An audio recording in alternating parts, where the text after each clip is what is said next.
I lived in constant fear. My parents were constantly fighting. My father was an alcoholic.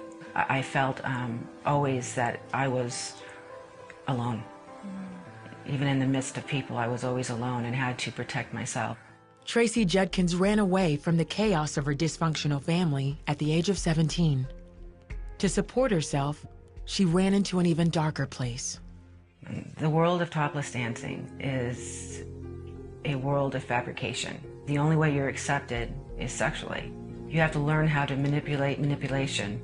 Tracy also got hooked on methamphetamines. At first, when you start this drug, there's this huge lie that it tells you. You are super powerful. You can do all things. It's euphoric. But no matter how much methamphetamine I used or how much alcohol I drank, it wouldn't make the pain go away. In 1996, Tracy found out she was pregnant.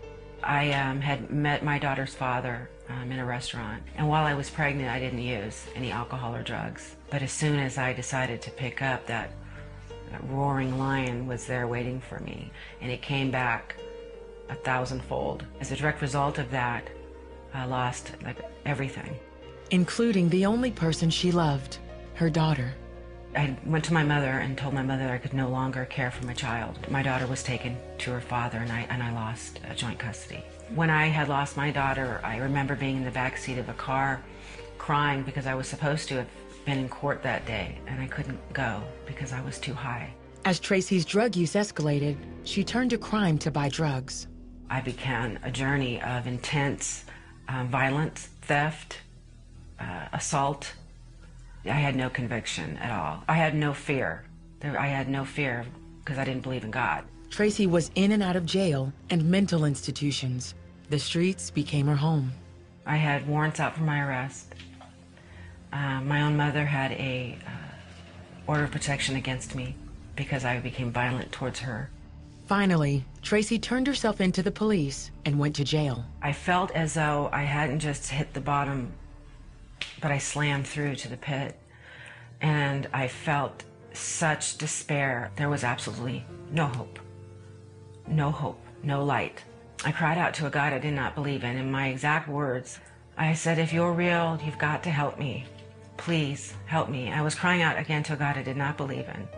And it must have been, I don't know, about 10 minutes, crying and crying.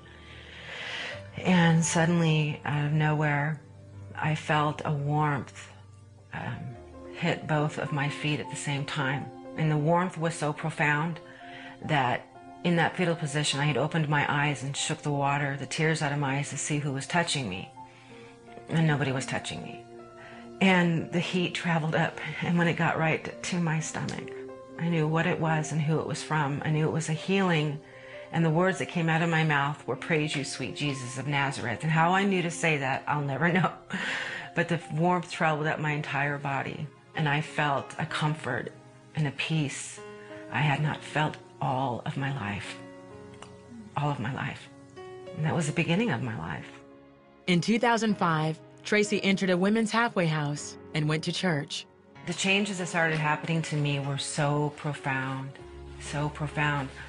I started to have an intimate relationship with Jesus. I was running to him. I wanted to know, who is he? What's he about?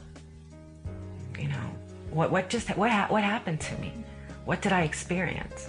The healing that I received, I didn't say, "Praise you, Muhammad," or "Praise you, universe." My exact words were, "Praise you, sweet Jesus of Nazareth." And so I wanted to know that sweet Jesus of Nazareth. Today, Tracy is completely free from her drug addiction and mentors recovering addicts in Arizona. She earned her degree in business management and recently married. Jesus is my best friend. He's my Lord. He's my comforter. He's my savior. To the person out there that has no hope, has no faith, that is steeped in disbelief, that if you would humble yourself, do whatever it takes, fall on your knees, fall upon your face, and cry out to the God that can, I promise you that he will. I'm proof of it.